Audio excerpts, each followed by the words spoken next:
Hey guys, Michael from Copper vs Glass, and today we're going to be taking a look at the Cooper Aurora wireless Bluetooth keyboard with included backlighting. Now in terms of the build quality of this keyboard, it is extremely nice. The whole thing is made of metal, it has a really thin profile to it as well, but as you can see here, the black colour that I've got does pick up some fingerprints, so that's definitely something to keep in mind. However, it does come in multiple colours like black, gold, silver and also white.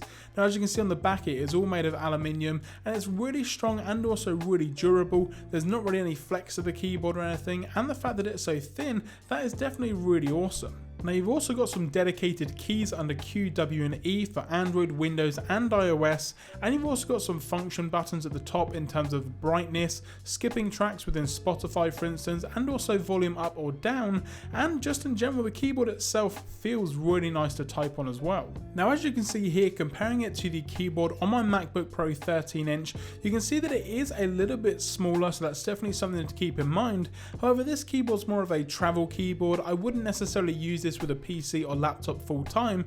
It's more ready for when you're out and about, and the slim profile makes it really easy to actually carry it around, chuck it in a bag and transport it, and just get it out and use it when you need to. Now it's very easy to use as well. There's just a simple on off button on the top as well, but as you can see here, the actual typing experience and the travel on the keys isn't necessarily all that bad.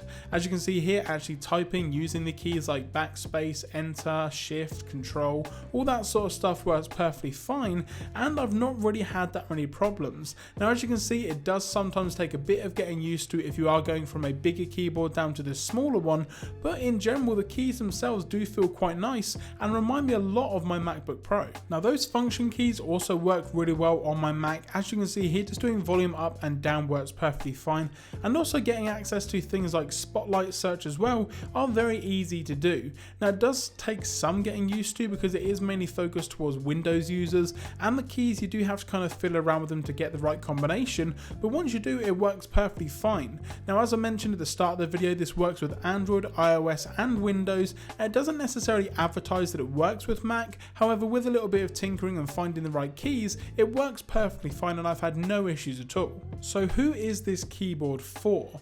Well, it's really for someone that travels quite a lot or has a tablet or phone and they need to write a lot of stuff down, but it's also a keyboard that can be used in certain situations. For me, I have it always on my coffee table in my lounge as I use it with my PlayStation 4, as I find it a lot easier than using the controller or the touchpad to type stuff in. So again, that's definitely something to keep in mind if you want a keyboard for your PlayStation or you want to actually as your setup on your desk. However, I wouldn't necessarily recommend it for that. There are definitely better wireless and also wired keyboards to use for your desk setup. However, the thinness and the profile of the keyboard itself does make it super easy to chuck in a bag and travel with, and also the build quality means that it is definitely going to be very durable and you're not really going to have any problems. So I can definitely recommend this keyboard, however not necessarily right now.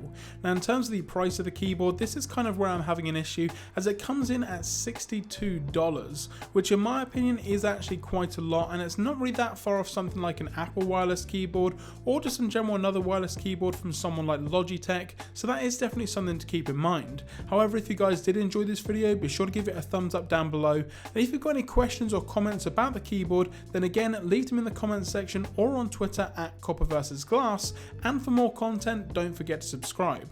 I'm Michael from Copper vs Glass, thanks very much for watching, and I will catch you guys in the next video. Now a huge shout out to Cooper Cases for sending all these products out for review.